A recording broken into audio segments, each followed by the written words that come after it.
How many lives have been saved because of someone's incredible gift to become an organ donor? How many of you, if you knew you could make a life-saving difference in somebody's life, would be willing to donate your organs? What if one of those people on that list was someone you know? Maybe a brother, maybe a son, maybe a father. How would you feel about organ donation then? Today I want to discuss to you the importance of becoming an organ donor. First, we'll look at the immediate need for organ donations here in Maryland. Next, I will explain to you how you can make a difference in the lives of these people by becoming an organ donor. And in conclusion to that, I would like to expound the rewards that you would reap by becoming an organ donor. There is always a dire need for organ donors in the United States. Most of the states have made it relatively easy to become an organ donor. According to Donate Life America, more than 114,000 people currently are in need of life-saving organ transplants. Unfortunately, though, there are not enough organ donors, and those awaiting organs are usually on a very long waiting list. For many years, the majority of them die before they're ever given a second chance. What seems to be the dilemma? There is an absence of viable organs and a shortage of people willing to donate their organs upon death.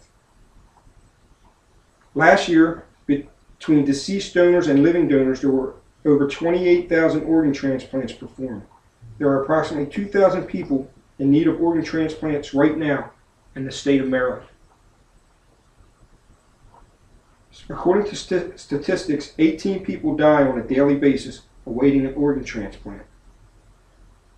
According to the U.S. Department of Health and Human Services, there are approximately 79 people who receive an organ transplant every day, but for every 79 people who receive an organ transplant, 18 people die awaiting one. Locally here in Maryland, the Anne Arundel Medical Center has collaborated with the Living Legacy Foundation of Maryland in order to try to raise awareness for the needs of organ and tissue donation. So what can you do to help? You can become an organ donor. You can give the gift of life. According to a Life Center Northwest, a single organ donor can actually save the lives of 8 people. Therefore, if 14,250 people died this year and they were all organ donors, the 114,000 people that are presently in need of life-saving organ transplant would be given a second chance.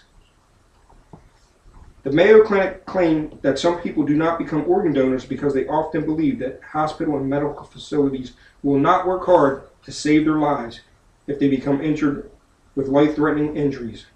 The Mayo Clinic also go on to explain that this is not true. Doctors and emergency staff are committed to saving every person's life and will do everything in their power to do so. Therefore, if you're ever injured in a life-threatening accident or go into the emergency room for any surgeries, the doctors are committed to saving your life. In fact, the doctors have nothing to do with organ transplants. There's also another myth that the Mayo Clinic has had to address, and it's that some older people believe that they're too old to become organ donors because nobody would want their organs because they're just too old. However, according to the Mayo Clinic, there is no age of cutoff.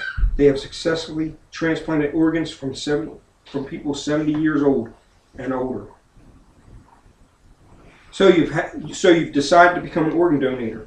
Now, how can you ensure that your desires are carried out upon your death?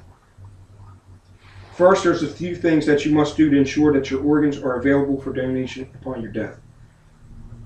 First, you want to discuss the matter with your family since it's a very important matter. It's important to let them know how you feel about using your organs to save the lives of others. Let them be a part of this important decision making, because ultimately your family would be making the final arrangements after you die. Make sure that they are involved in this decision. You need to know your feelings about this issue, and perhaps you can convince them to become donors as well. Next, when you go down to get a driver's license or renew your license, just indicate that you would like to become an organ donor. In the state of Maryland, anyone 16 or older can become an organ donor. However, those wishing to become an organ donor that are under 18 must have their parents' permission. There are benefits to individuals who decide to become an organ donor, and you might want to know what those benefits are. Some of the rewards for the donor is while they are living, they know that ultimately they're able to give the gift of life for up to 8 people. This can help them feel that their life is important and meaningful, and they can always make a difference in the lives of others. The reward for an organ donor's family is that they are helping families by providing life-saving organs to their loved ones, quite often enabling the organ recipient a chance at a new life. Another reward for a donor's family, they can feel that their loved one is still alive, even if it's in a small way, through that organ transplant.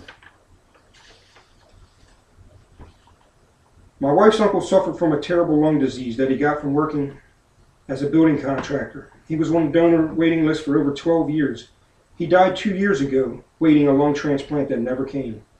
Regrettably, this is a common occurrence for those who are waiting or on the waiting list, but fortunately enough, it is not too late for more than 114,000 people who are currently awaiting a life-saving organ transplant.